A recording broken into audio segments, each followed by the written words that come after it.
برافو. خدتي الجايزه كام؟ مليون جنيه يا جماعه، مليون جنيه خدتهم من القمر. هنا سينا يا حلوة يا صبية، سينا يا حرة يا أبية، يا بقعة الأرض الطهر، يا بلد الخير والبركة. المشروع الوطني للقراءة من أعظم المشروعات حقيقي اللي أنا شاركت في تصويره مرة واثنين وثلاثة، ووصلت كمان للنهائيات مع الأطفال ومع الطلاب والأساتذة. والنهاردة هنشهد توزيع الجوائز، مليون جنيه للفايز الأول لكل فئة عمرية، وكمان الفايز الثاني نص مليون جنيه، الفايز الثالث ربع مليون جنيه، وكل الفايزين ال40 الباقيين 100,000 جنيه لكل حد فيهم. طالبة رقية عمرو الفطاني.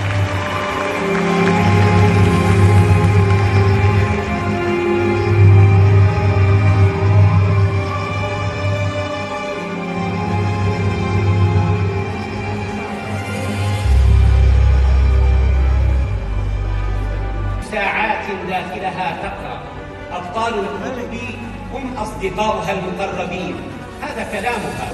مبروك مبروك. أصغر متسابقة موجودة في المشروع الوطني للقراءة.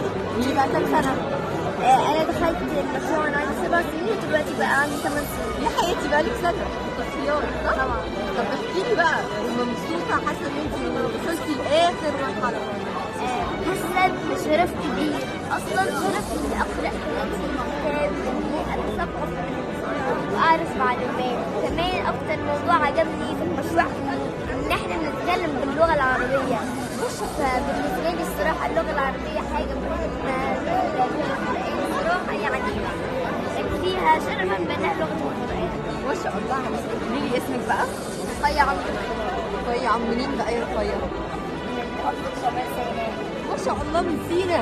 من سينا. أنا بعشق سينا وبحب كل أهل سينا. ينفع أقول كلمة بس عن سيناء؟ طبعا. يلا بصي الكاميرا. بصي الكاميرا هنا.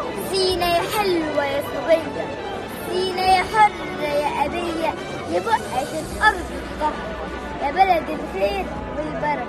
سينا يا أرض الفيروز والسلام، عجزت كلماتي عن وصف واحتارت الأقلام.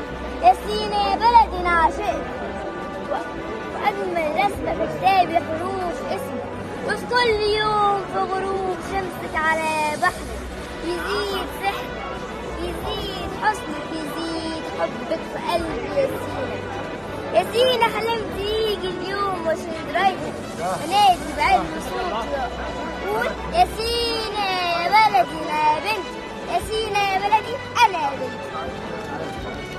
برافو. ثالث. ألف مبروك. ألف مبروك. قولي لي اسمك إيه بقى؟ بس بصي هنا في الكاميرا وقولي بصوت عالي عشان يسمعوك. اسمك إيه؟ اسمي فريدة محمد الشناوي. عندك كام سنة يا فريدة؟ 10. ما شاء الله. خدتي النهارده المركز الأول. إحساسك إيه؟ قولي. انا حاسه انا في الاول ما كنتش حاسه اصلا ان انا هطلع المركز الاول، كنت متخيله يا ثالث يا رابع، بس انا الحمد لله لما طلعت المركز الاول قعدت اعيط وفرحت جدا. يا حياتي شفتك على المسرح وانتي عمالة تعيطي. قولي لي بقى الجايزة تعملي بيها إيه؟ انا هعين الجايزه عشان لما اكبر ادخل الجامعه الامريكيه. برافو. خدتي الجايزة كام؟ مليون جنيه يا جماعة، مليون جنيه خدتهم من القمر. طب قولي لي بقى انتي من محافظة ايه؟ انا محافظه الدقهليه. الدقهلية؟ منين في الدقهلية؟ قولي لي عشان احنا كده شكلنا قرايب. انا مش عارفه المكان بالظبط، بس هي في قريه صغيره. مبروك. ألف مبروك. أنا فرحانة عشانك أوي. تحبي بقى تقولي لهم إيه؟ قولي كده أنتِ شاطرة في إيه؟ في الشعر ولا في الإلقاء، في القراية؟ قريتي إيه؟ يعني كسبتي المركز الأول بناء على إيه؟ عشان انا كنت دايما بقعد اذاكر مع ماما واقرا الكتب اللي بنحب قرأتي كام كتاب؟ 30. 30 كتاب؟ قولي لنا كده منهم إيه أسمائهم؟